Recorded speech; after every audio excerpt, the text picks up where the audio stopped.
No Man Has Gone Before is a Star Trek episode designed to make the TV network executives happy. It's got action, character, and high drama. And indeed, it was designed for just that purpose. NBC turned Gene Roddenberry down when he showed them The Cage, the pilot he produced for a new weekly science fiction series titled Star Trek. They said it was too cerebral. But in an unprecedented move, the network requested a second pilot, even though they'd spent the unheard of sum of over $600,000 for the first. Changes were made to the cast. Jeffrey Hunter had originally sat in the command chair, but it was decided a new captain was needed. Lloyd Bridges turned down the role. Jack Lord of Hawaii Five-0 fame was interested, but a deal couldn't be worked out.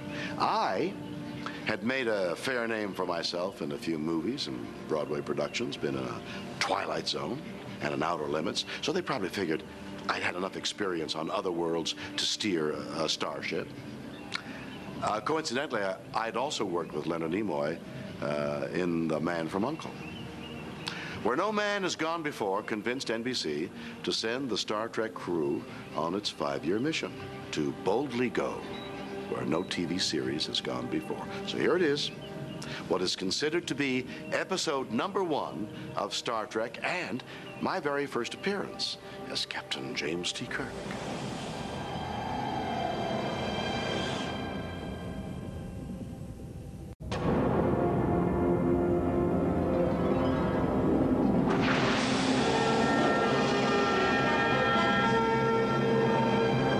There would be a lot of changes in future episodes from what you see here in terms of cast, sets, and costumes. Mr. Spock, the only character to be carried over from the first pilot, and just by the skin of his ears, no less, appears a bit more severe than usual. Eyebrows more upswept, bangs shorter, skin a yellow gold.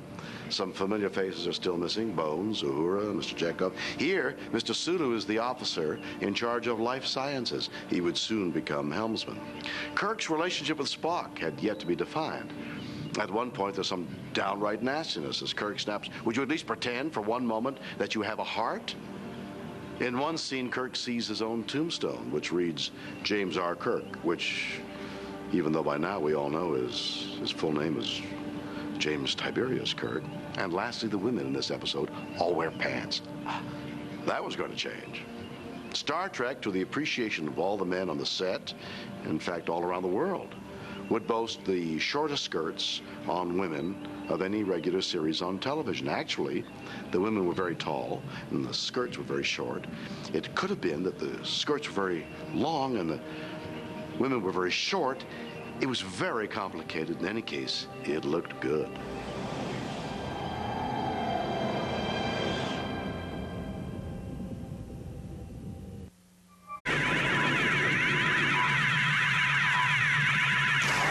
This is the captain speaking.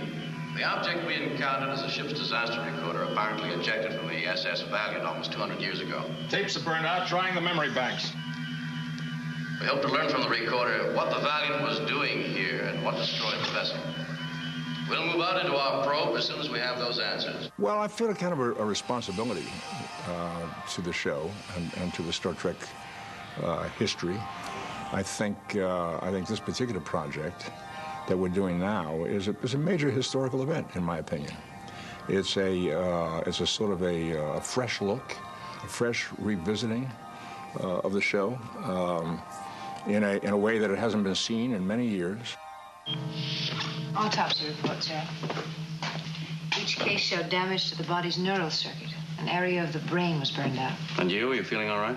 Yes, Mitchell too, except for his eyes. We're trying to find a reason for that now. And why out of our whole crew only certain people were affected. New prints, footage restored, commentary. I think it's an important event, and I've decided that I'd like to be part of it. I think that probably that's the reason that all of us from the original show are doing this, because it's meaningful. Ah, yes, one of your Earth emotions. It's almost a memorialization of the show in its finest form.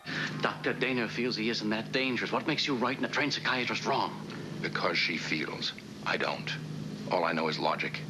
In my opinion, we'll be lucky if we can repair this ship and get away in time. And I think for a lot of people who've been hearing about Star Trek for many years and never paid much attention, I think it'll be an eye-opener.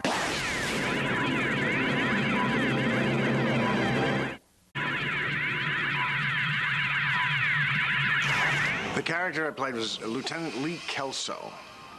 And it was, as we say at all the conventions, the second pilot, the one that sold the show. I was a member of the crew, and the spaceship, the Enterprise, passes through a peculiar kind of force field that affects certain members of the crew. The two members that were affected, basically, were Gary Lockwood, who played Gary Mitchell, and Sally Kellerman. Things started to happen to him. His brain expanded at this enormous rate, and he was able to read volumes of books in one sitting. And then he was able to telekinetically move things, and he had enormous strength. Sally Kellerman played a doctor on the Enterprise who was very concerned about his health and about what was happening to him, and obviously she was beginning to fall in love with him. But she was also affected by this force field that we'd gone through, so she started to make certain changes too. I was the first person he killed because we were trying to keep him trapped on a small asteroid, and he, using his telekinetic powers and telekinesis and whatever, found out about it and strangled me with a cable. So if it hadn't been for Gary Lockwood, I'd probably still be on that series.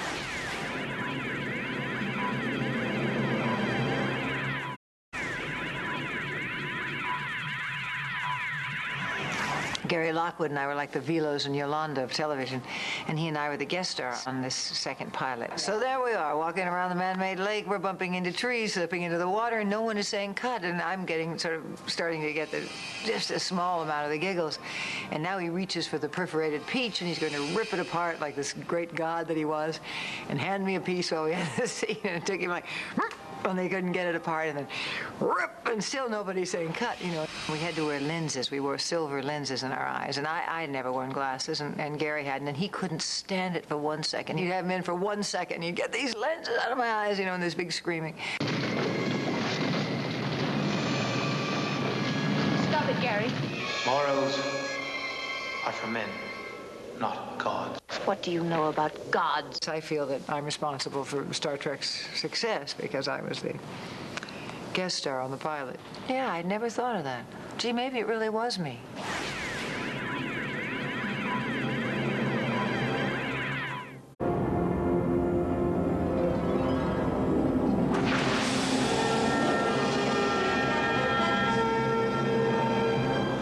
Where No Man Has Gone Before takes us on a journey to explore the price of immortality and the cost of ultimate power.